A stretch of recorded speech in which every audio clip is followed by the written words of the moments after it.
Maravilha, prontinho, gravando. Então vamos lá, pessoal. Bom dia, boa tarde, boa noite. Não sei em qual horário vocês vão estar assistindo a essa aula. Ela vai ficar disponibilizada aí no YouTube, no nosso canal do Emancipa Rio Polo Nova Friburgo.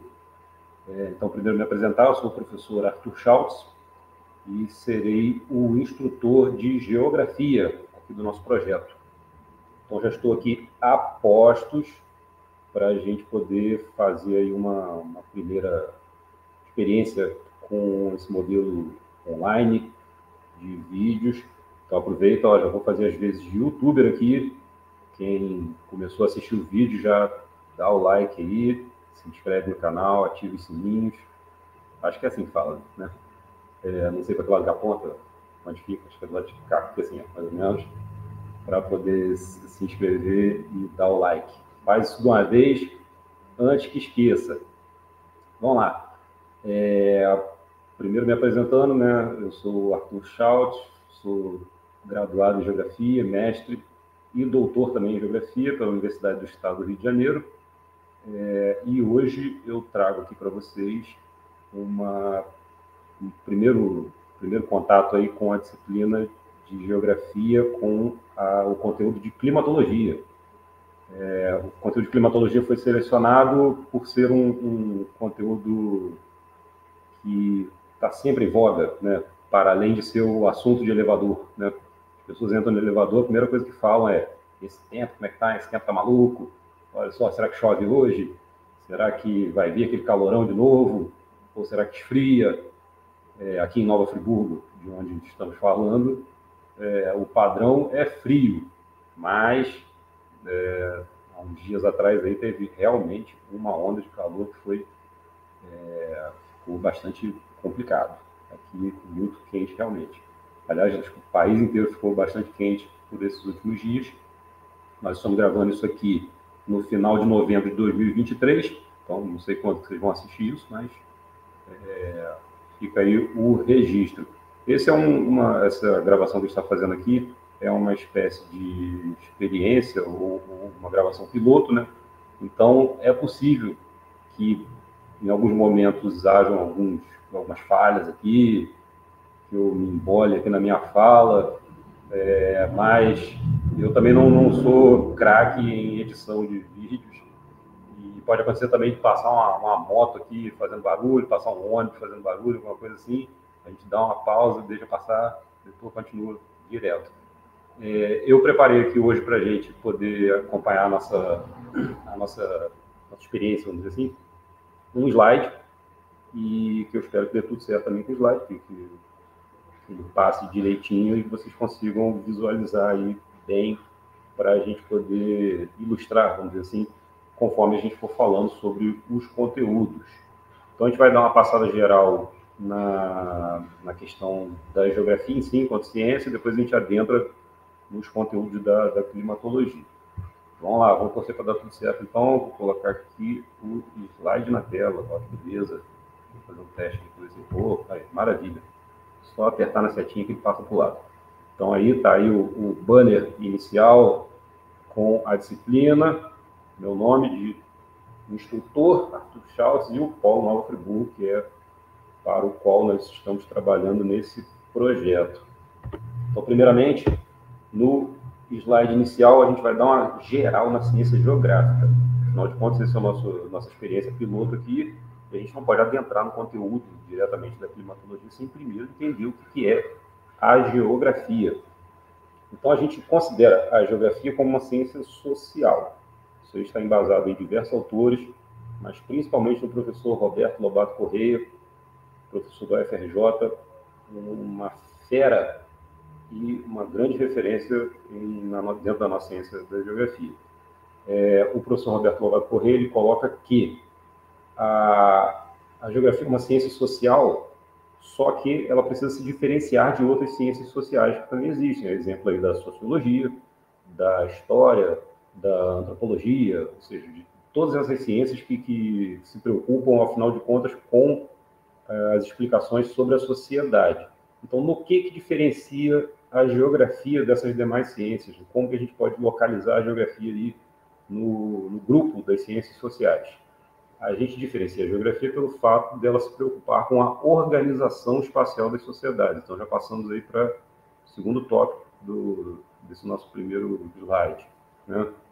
Ou seja, a geografia está preocupada em como as sociedades se organizam no espaço, correto? Para a gente poder compreender a organização espacial da sociedade, a gente precisa ter uma gama de conteúdos e disciplinas que a gente vai estudar dentro da geografia, porque às vezes fica também meio confuso. A gente pensa assim, mas peraí, geografia estuda o que, afinal de contas? É tudo? Estuda tudo? Estuda... Como é que a gente consegue, ao mesmo tempo, pensar em questões relacionadas à cultura, política, economia, demografia, vegetação, geologia, geomorfologia, clima, ou seja, uma gama muito grande de conteúdos, e por que isso tudo é geografia, afinal de contas, né? A resposta vem justamente do que a gente falou anteriormente. A gente está preocupado com a organização espacial das sociedades. Então, para a sociedade se organizar no espaço, ou seja, para a configuração do espaço conforme as sociedades o utilizam, né, e observam e o percebem, né, a gente depende de todas essas variáveis. Afinal de contas, a cultura faz diferença na forma como a gente vai se organizar no espaço. A política faz diferença na forma como a gente vai se organizar no espaço. Assim como as demais variáveis ali, economia, demografia, vegetação, geologia, geomorfologia e o clima. Todas essas variáveis fazem diferença e influenciam na forma como a gente se organiza no espaço. Portanto, são temas de interesse da geografia, porque são temas que vão fazer a composição, né, do nosso espaço geográfico e, portanto, da organização espacial que a sociedade tem. Ok? Essa foi só uma geralzona mesmo sobre geografia, foi muito grosso modo mesmo o que é a geografia, o que a geografia estuda e, principalmente, por que a geografia estuda todos esses conteúdos. Agora a gente vai adentrar mais especificamente aí no tema da nossa abordagem de hoje, que é a climatologia, ou seja, uma dessas disciplinas aí. Lembrando que aqui a gente vai tratar de uma climatologia geográfica. O que isso quer dizer? Uma climatologia voltada para compreender a organização espacial das sociedades, né? Porque a climatologia é assunto para um curso inteiro, inclusive eles até existem, né? Existe curso de meteorologia, por exemplo, né? Existem climatólogos, ou seja, pessoas que são especialistas mesmo em questões relacionadas ao clima. No caso da geografia, a gente pincela ali quais são aqueles conteúdos que vão facilitar o nosso estudo de organização espacial da sociedade, que é o nosso grande motivo de ser, aí, correto? Vamos seguir, então, diretamente lá. Estamos aí, ó, climatologia geográfica, lembre bem. Estamos tratando só dos assuntos que interessam à geografia diretamente. Então, não interessaria para a gente aqui ficar fazendo pormenores sobre a climatologia. Vamos direto aos assuntos que nos interessam.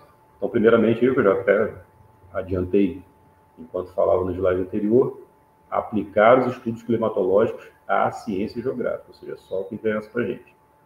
Então, a gente vai dar uma geral aí em conceitos básicos da climatologia e vamos nos deter principalmente aos fatores climáticos nesse primeiro momento. Depois a gente vai abordar os demais aí, elementos do clima, tipos de clima, fenômenos climáticos. A gente vai destrinchar essa aula em partes diferentes para a gente poder dar conta de ver tudo.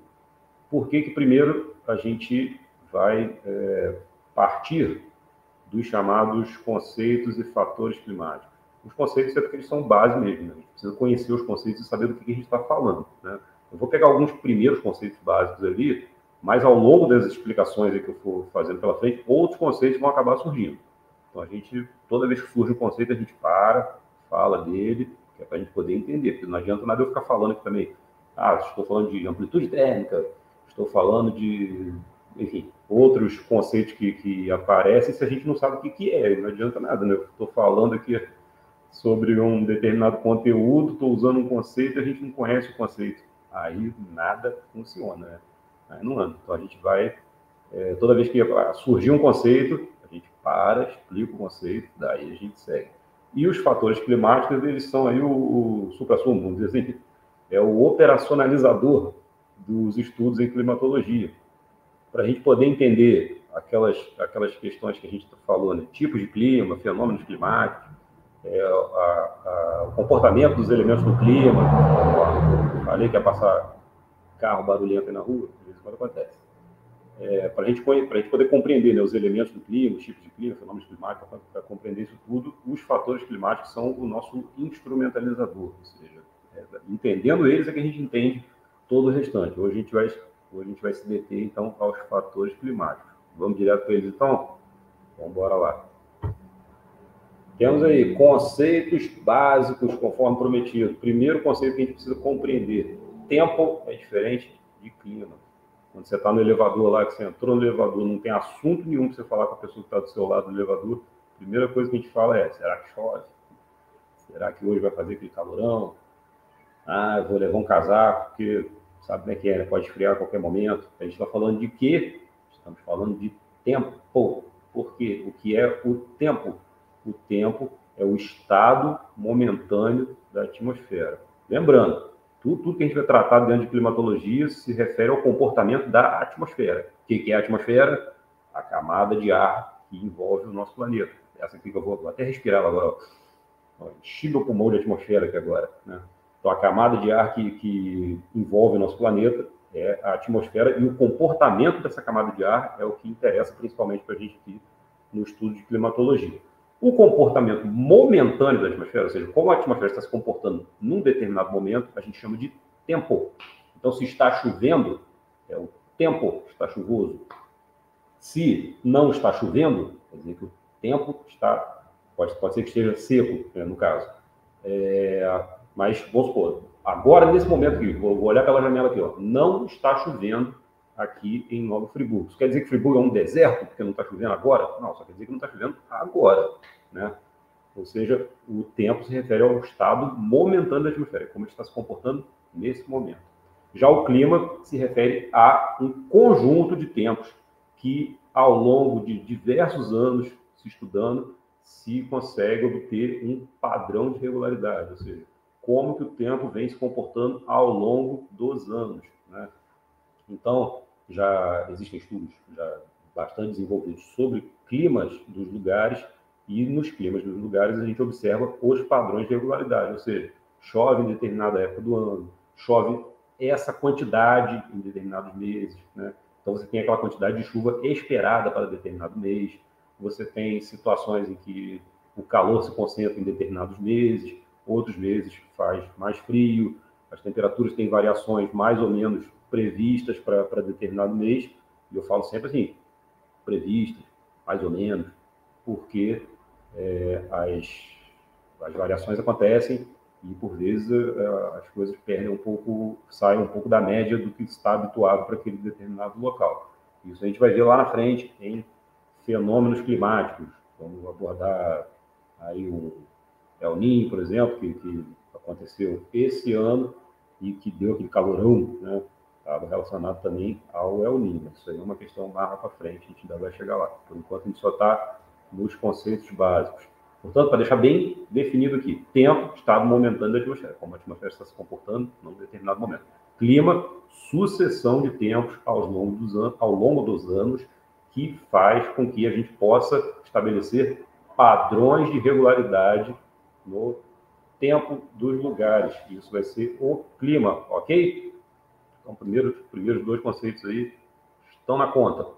Próximo, radiação solar. O que é a radiação solar? É a emissão de energia emissão e propagação de energia do Sol em todas as direções do espaço sideral. Parte dessa radiação atinge o nosso planeta, que é o nosso ponto de calor, vamos dizer assim. É da onde vem a energia que vai fazer o comportamento da atmosfera ser dessa ou daquela forma, como a gente já vinha tratando, né? Ou seja, está abordando aqui o comportamento da atmosfera, e o comportamento da atmosfera depende principalmente aí, e basicamente da radiação solar, ou seja, da quantidade de radiação solar que atinge áreas diferentes do nosso planeta. Algumas áreas vão receber maior quantidade de radiação solar, outras vão receber menor quantidade de radiação solar, dependendo do tipo de superfície que recebe a radiação solar. A gente vai ter maior ou menor absorção dessa radiação, Isso aí nos leva a um outro conceito, que é o conceito de albedo. Nem coloquei ali no nosso slide, bobiei. Vou falar agora aqui então. O conceito de albedo se refere à capacidade de reflexão da radiação solar, ou seja, a sua moto. Se você tem um determinado tipo de superfície qualquer que vai receber a radiação solar, dependendo da cor e da textura dessa superfície que vai receber, você vai ter maior ou menor quantidade de absorção da radiação solar. Então, quanto maior for a capacidade de reflexão, maior é o albedo dessa superfície. Para ficar bem claro, assim, bem clássico, do jeito que a gente consegue entender facilmente, é só pegar para uma coisa do nosso dia a dia. Imagina aquele dia de sol. Céu limpinho, sol, aí tu tem que sair de casa para ir lá na padaria. Você pensa assim, ah, meu Deus, como é que eu vou sair de casa nesse sol aí, desesperador? Vou ter que caminhar aí alguns metros até a padaria, vou torrar daqui até lá, porque esse sol está realmente queimando tudo. Aí você tem duas camisas para botar. Você abre o armário lá, tem duas camisas. Tem uma camisa preta, igual essa minha aqui, ou você tem uma camisa branca. Qual que você escolhe? Você vai na camisa branca, você vai ter que andar no sol, porque o branco ele tem maior albedo, ou seja, ele tem maior capacidade de reflexão da radiação solar. Se você sai com a camisa preta, igual eu estou aqui agora, ela tem maior capacidade de absorção da radiação solar. Então, eu de camisa preta na rua e você de camisa branca, nós vamos caminhar mesmo, vamos supor que a gente caminha mesmo espaço assim, até chegar lá na padaria no sol. Quando chegar lá, a minha camisa preta vai estar pelando de calor. Já a sua camisa branca vai estar fresquinha, porque ela refletiu a maior parte da radiação solar que atingiu ela, enquanto que a minha camisa preta absorveu a maior parte da radiação solar. Portanto, superfícies que absorvem mais radiação solar transformam mais calor. Né? Já superfícies que refletem mais a radiação solar, eles não transformam tanto em calor. Portanto, é desse jeito que fica.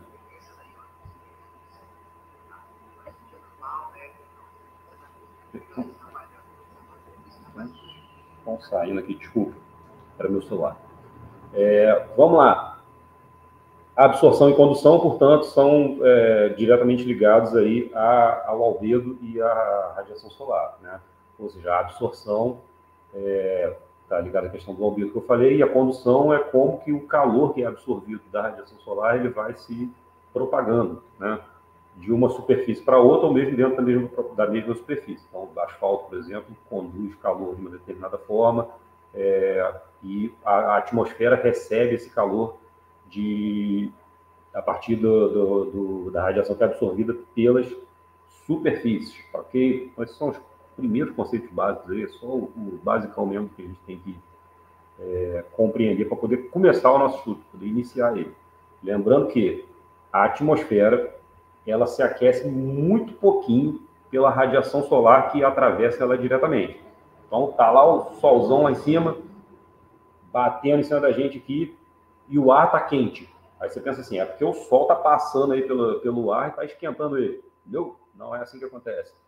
A radiação solar vem de lá, atinge uma superfície, vamos botar aí um chão, o chão absorve essa radiação solar, transforma em calor e joga de volta para a atmosfera, ou seja, a atmosfera se aquece indiretamente de baixo para cima, ou seja, é do solo que absorveu a radiação solar, transformou em calor e jogou para a atmosfera. Isso aí também é facilmente observável, né? Você pega um dia de sol aí, passa lá andando lá no asfalto lá para você ver como é que vai estar quente aquilo lá. Por quê? Está absorvendo muita radiação solar, o asfalto é escuro, né? Então ele absorve muita radiação solar e, portanto, transforma muito calor para jogar para a atmosfera. O ar vai estar mais quente sobre o asfalto ali do que sobre uma área mais clara, que esteja próxima, por exemplo, que você possa observar, ok? Vamos seguir então direto aqui. Fatores e elementos do clima. Hoje a gente vai ficar só em fatores, tá? Vou só listar aqui os elementos também para a gente poder saber do que se trata, mas a gente vai ater essa nossa primeira aula aqui aos fatores. Não sei nem se vai dar tempo de eu tratar de todos os fatores, porque eu coloquei um limite aqui de 50 minutos, já se passaram 20, né, desde que a gente começou.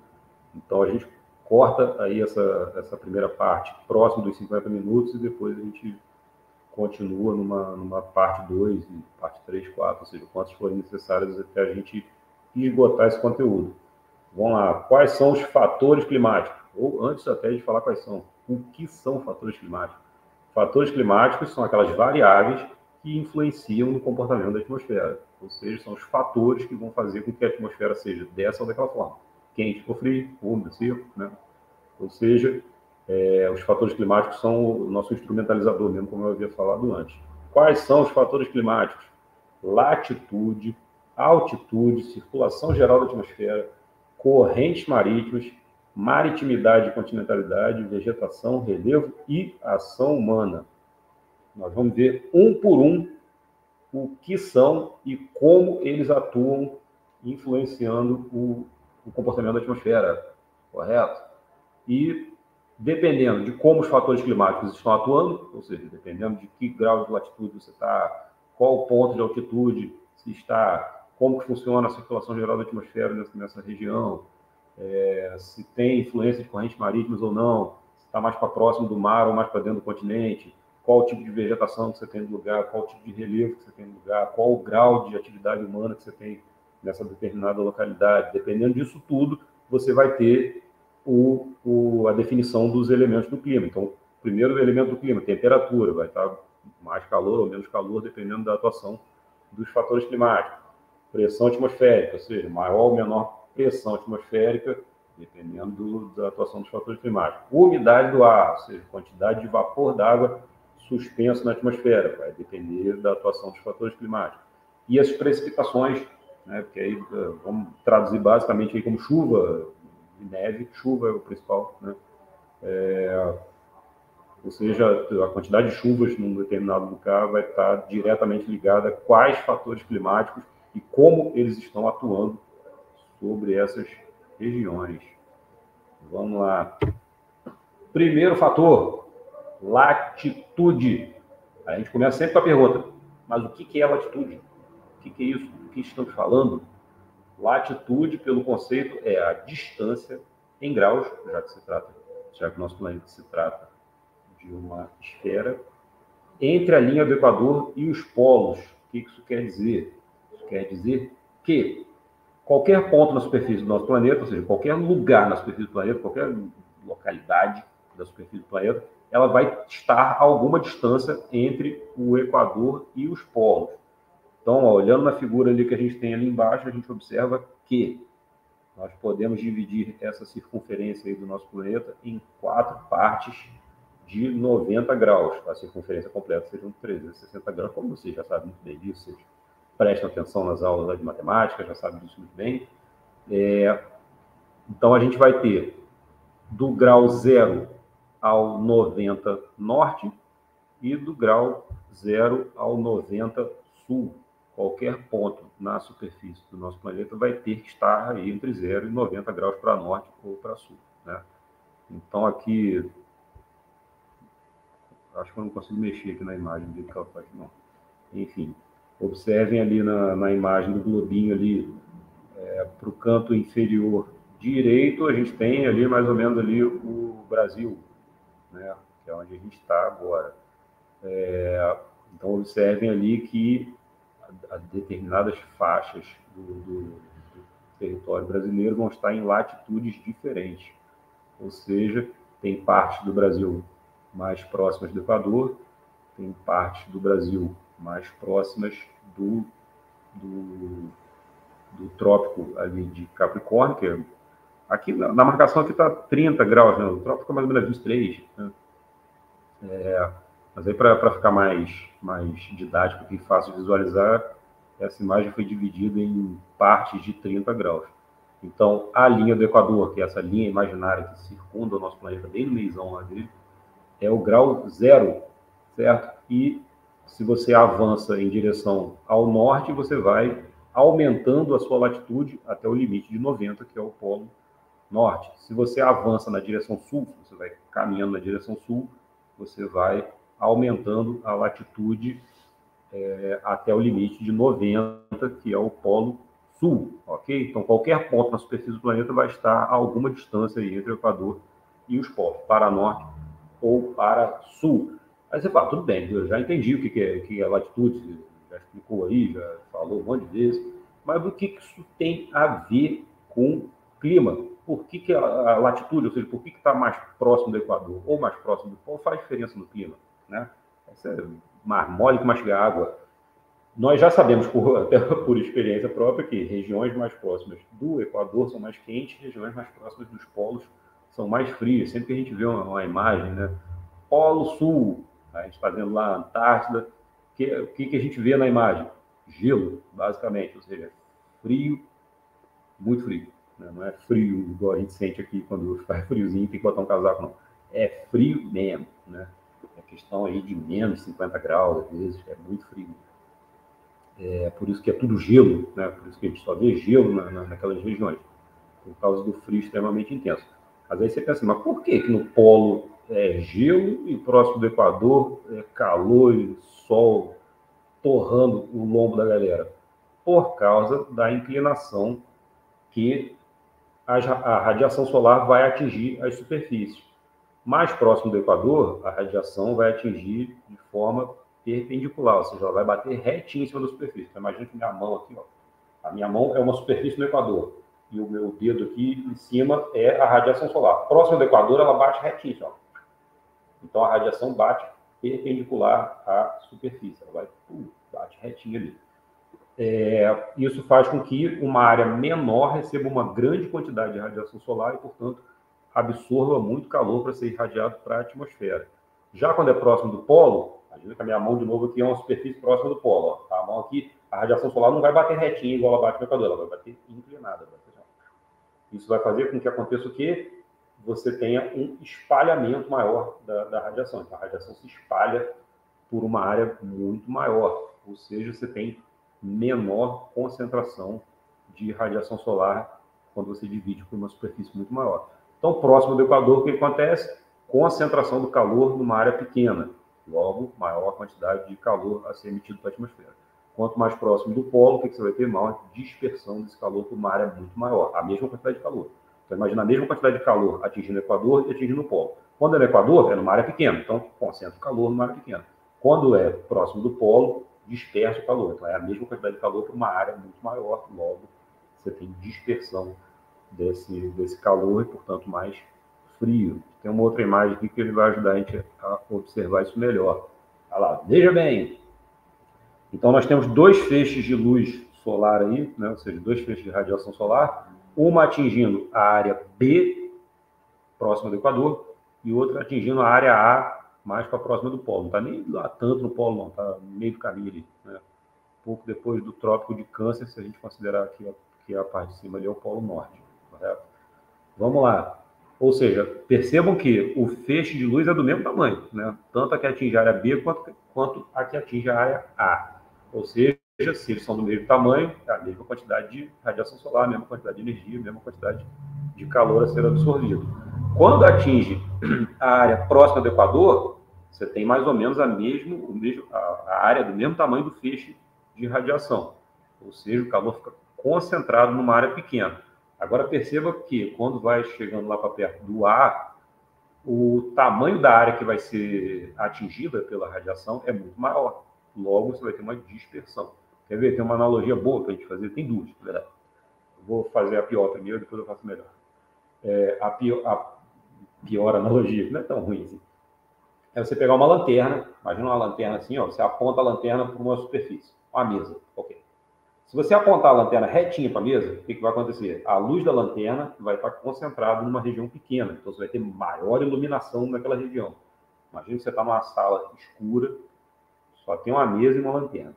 Você apontou a lanterna assim para baixo, assim, ó, para a mesa, e a quantidade de luz que vai sair da lanterna, ela vai iluminar um pedaço pequeno da mesa, certo? Você está apontando bem para a mesa ali. Ele vai iluminar um pedaço pequeno da mesa e a luz vai estar concentrada ali. Você vai ter bastante iluminação naquela área da mesa. Se você pegar a lanterna que está retinha assim a mesa e der uma inclinada nela, você vai espalhar mais essa luz pela mesa, correto? Mas você vai ter menos luminosidade nas áreas da mesa, ou seja, você vai conseguir iluminar uma área maior da mesa, só que com menos luminosidade. Você vai estar menos claro ali para poder ver o que tem sobre a mesa. Portanto, quando a radiação bate perpendicular à superfície, você tem maior concentração da luminosidade e, por consequência, aí, maior concentração de calor. Quando quando você inclina a radiação, você ilumina uma área maior e, portanto, você tem maior desconcentração dessa área iluminada e, portanto, do calor, correto? Essa é uma das analogias. A outra analogia que eu prometi é a da tinta na parede. Imagina que você tem uma parede para pintar, certo? Você tem uma parede branca que você tem que pintar ela de amarelo. Como é que você vai fazer? Você vai pegar um balde de tinta. Aí você tem um balde de tinta para pintar a parede. Ela é uma parede pequena. Melhor, você tem 2 paredes para pintar. E um balde de tinta só para pintar as 2 paredes. Uma parede é pequena, ela tem aí 1 metro quadrado. E a outra parede é maior, ela tem 4 metros quadrados. A tinta que você vai usar para pintar a parede de 1 metro quadrado é a mesma quantidade que você vai ter para pintar a de 4 metros quadrados. Quando você usar esse balde de tinta na parede de 1 metro quadrado, você vai ter uma tinta bastante concentrada ali, né? Vai ficar um amarelão, bem amarelão mesmo, que você usou o balde de tinta todo ali naquela área pequena. Então, você concentra a quantidade de tinta na área pequena. Agora, você vai pintar a parede de 4 metros quadrados, com a mesma quantidade de tinta. Você vai conseguir ter aquele mesmo amarelão que você fez na parede de 1 metro? Não, você vai ficar com um amarelo mais fraquinho, porque você não vai dar conta, você vai ter que espalhar mais essa tinta pela parede de 4 metros, talvez tenha que fazer uma demão só, e na parede de 1 metro você consiga fazer mais de uma demão, portanto você vai ter maior concentração na área menor e maior dispersão na área maior, correto? Essa é a analogia para a gente poder compreender aqui a questão. Nas áreas menores, ou seja, onde o feixe de radiação atinge uma área menor, o equador aqui, você tem uma área menor, portanto, concentração de calor. Nas áreas maiores, ou seja, mais próximas dos polos, você vai ter maior dispersão de energia, menor quantidade de calor. Resultado final qual é? Quanto mais próximo do equador, mais quente. Quanto mais próximo dos polos, mais frio. Tranquilo? Sobre latitudes? Foi moleza, né? Essa primeira parte é bem fácil mesmo. Se alguém tiver alguma dúvida, escreve aí nos comentários aí embaixo. E depois eu entro aqui de novo, olho os comentários e tento responder por texto para vocês. Vamos lá, seguindo então fatores climáticos. Já superamos o primeiro latitude, vamos para o segundo. A altitude. Primeira coisa que a gente tem que observar, não confundir. Um é latitude, começa com L. O outro é altitude, começa com A. Só inverte as 2 primeiras letras ali e se referem a coisas completamente diferentes. Uma coisa é uma coisa, outra coisa é outra coisa. Enquanto a latitude, que a gente viu anteriormente, se refere à distância entre o Equador e os polos, certo? A altitude se refere à altura de determinada superfície em relação ao nível do mar. Então, ó, a primeira coisa que a gente tem que observar aqui, ó, já temos uma diferença conceitual aqui entre altura e altitude, são 2 coisas diferentes, né? Enquanto que a altura se refere à distância para cima, vamos dizer assim, com relação à base, a altitude se refere à distância para cima com relação ao nível do mar. Então, sempre observando isso. Então, por exemplo, eu estou aqui em Nova Friburgo nesse momento, Friburgo tem uma média de 800 metros aí acima do nível do mar. Se eu for calcular a minha altura, eu vou pegar uma fita métrica, vou botar lá no meu pé e vou até o topo da minha cabeça para ver quanto que dá de altura. Vai dar mais ou menos 1,80 m aí, se dá uma esticada boa assim, ó. Às vezes pega até um pouquinho mais, 1,81 m, né? 82, se eu esticar muito. 1,82 m, portanto, é a minha altura, ou seja, eu peguei do meu pé até a minha cabeça. Agora, qual é a minha altitude? Aí eu tenho que saber o quanto que eu estou em relação ao nível do mar. Eu pegou mais ou menos 800 metros de média, então eu estou a 800 metros de altitude. E a altura, no caso, é 1,80 m, que é com relação ao meu pé. Essa imagenzinha aí que está aí embaixo aí já ajuda bastante a gente a ver a diferença entre a altura e a altitude. Então, temos ali uma montanha do lado direito, certo? A seta representada pela letra B representa a altura da montanha, ou seja, do pé da montanha até o topo dela, certo? Essa é a altura dela. E qual é a altitude da montanha? Você tem que pegar desde lá do nível do mar, é a seta representada pela letra A. Mais uma vez, falamos o que é, claro, espero eu que tenha ficado claro do que se trata a altitude, mas para que isso serve? Onde que isso ajuda a gente a compreender climatologia? Onde que isso ajuda a compreender o comportamento da atmosfera? Pois bem, dependendo do nível de altitude que você está, se você está mais alto ou mais baixo em relação ao nível do mar, você vai ter também maior ou menor concentração de calor. Mas isso aí está ligado a um outro fenômeno, que é o fenômeno do chamado efeito estufa, ou seja, da quantidade de calor que fica retido na própria atmosfera. Na questão da latitude, eu dei o placar final, né, o resultado. Depois da explicação, esse aqui eu já vou dar o placar final de uma vez. Quanto mais alto, mais frio. Quanto mais baixo, mais quente. Mas por quê? Se quanto mais alto, mais perto do Sol, não deveria ser mais quente? Não. Por que não? Primeiro que é irrisória essa distância com relação ao Sol, né? O Sol está a 150 milhões de quilômetros daqui do nosso planeta. Enquanto que a parte mais alta do nosso planeta, aí, o Monte Everest, está a 8.800 alguma coisa. Né? Então, 8.800 metros com relação a 150 milhões de quilômetros é besteira, né? É irrisório. Então, por mais alto que você esteja, mais próximo do Sol, vamos dizer assim, é coisa toda. Né? 8.800 metros, comparando com 150 milhões de quilômetros. Né? Então, a altura, no caso, com relação à proximidade do Sol, é irrisória.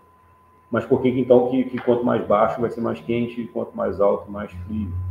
Por causa de um fator chamado pressão atmosférica. O que é a pressão atmosférica?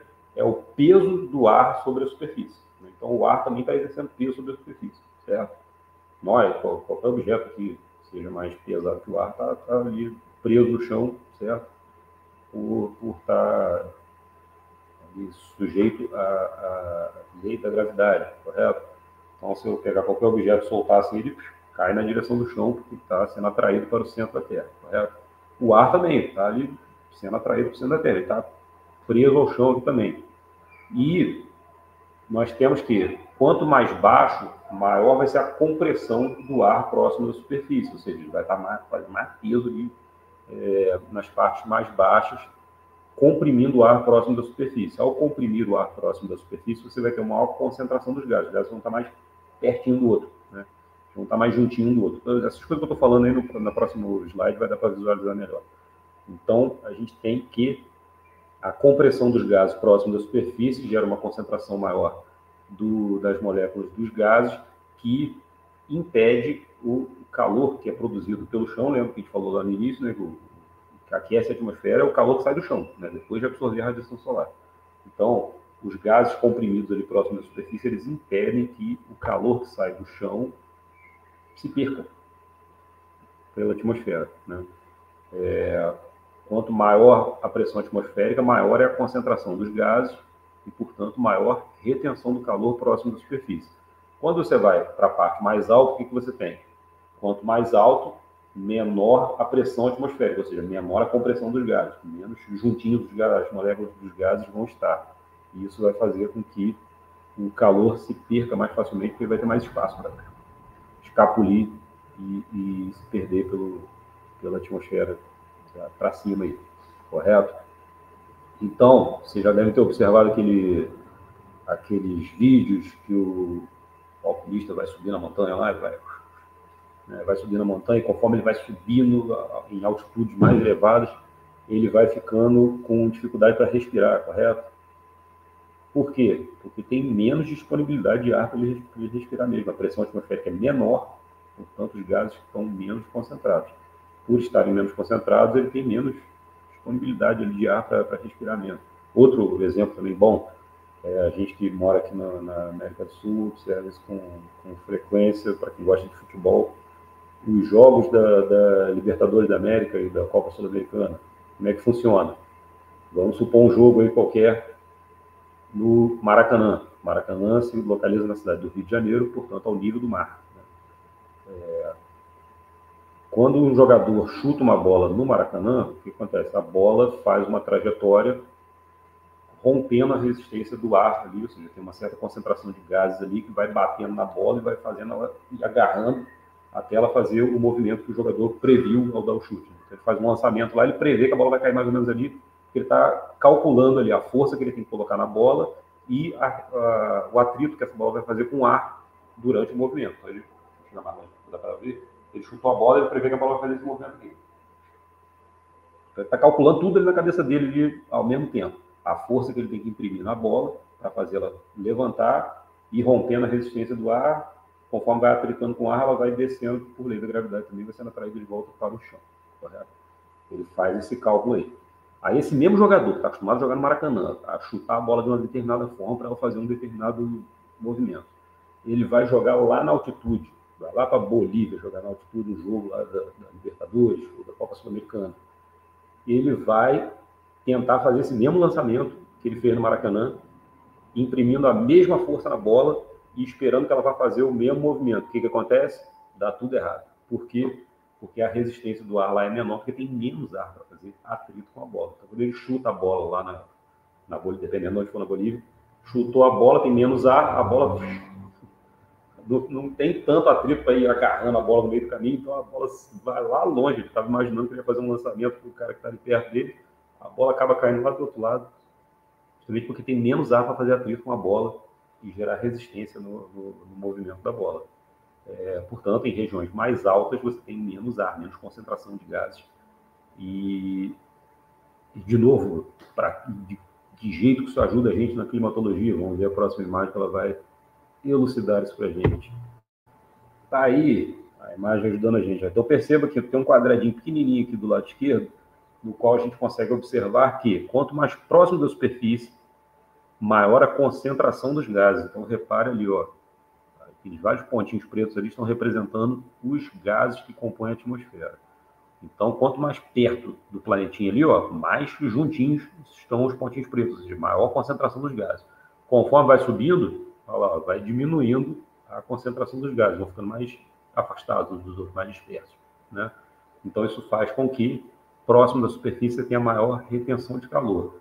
Olhando a imagem do lado direito, maiorzinha, o que a gente consegue ver?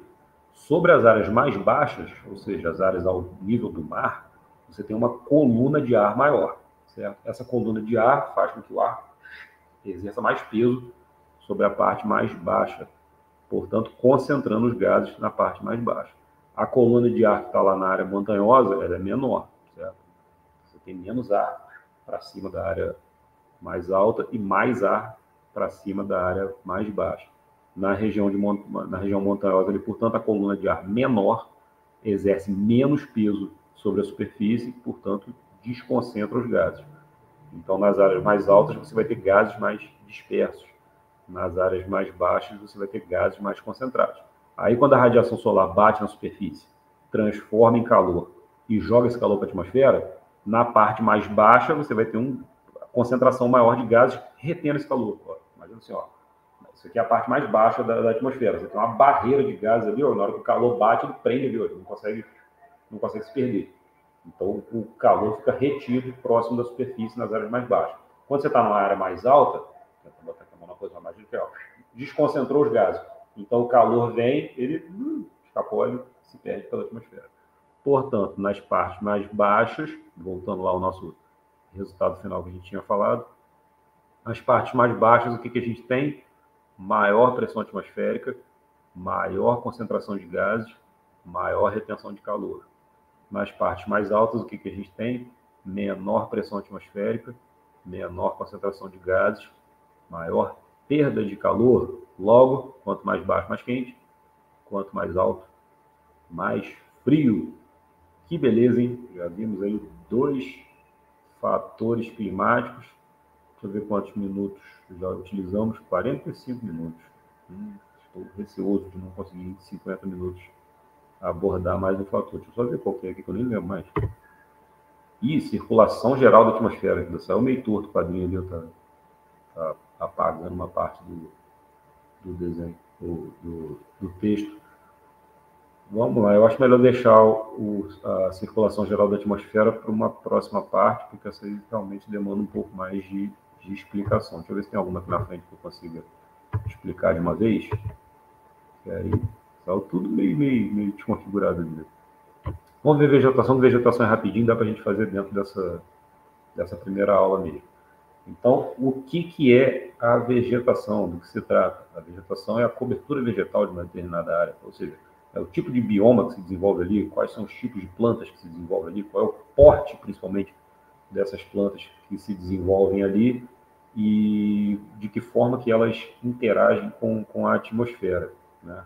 Isso é o que está interessando aqui para a gente. Basicamente, o que a gente vai ter é o seguinte: ao tratar da vegetação como um fator climático, ou seja, a vegetação como um fator de influência no clima, o que a gente vai ter é o seguinte: dependendo do tipo de vegetação que você vai ter em uma determinada localidade e principalmente do porte dessa vegetação, você vai ter maior ou menor quantidade de radiação solar que atinge o solo e que, portanto, transforma mais calor, e a quantidade de vapor d'água, ou seja, de umidade que essa vegetação vai jogar de volta para a atmosfera no seu processo de respiração, né? Então, as plantas respiram, no processo de respiração delas, elas emitem vapor d'água para a atmosfera. Dependendo do porte da vegetação, da quantidade, da densidade da vegetação, você vai ter maior ou menor quantidade. Vamos pegar os dois extremos, então, para ficar bem fácil de visualizar. Mas o ideal é que vocês façam uma pesquisa olhando cada tipo de vegetação, né? Olha uma por uma, e observem nela o porte, as formas de interação dela com a atmosfera, ou seja, a quantidade de umidade que ela manda para a atmosfera, e a quantidade de cobertura que ela faz sobre o solo para impedir a radiação de atingir o solo. Mas pegando os dois extremos aqui para a gente poder exemplificar, imagina a floresta amazônica. O que é a floresta amazônica? É aquele tipo de floresta que se desenvolve em áreas na área equatorial aqui da América do Sul, né? Ou seja, é uma área que chove muito, é muito calor, portanto, você vai ter aquela vegetação densa, né?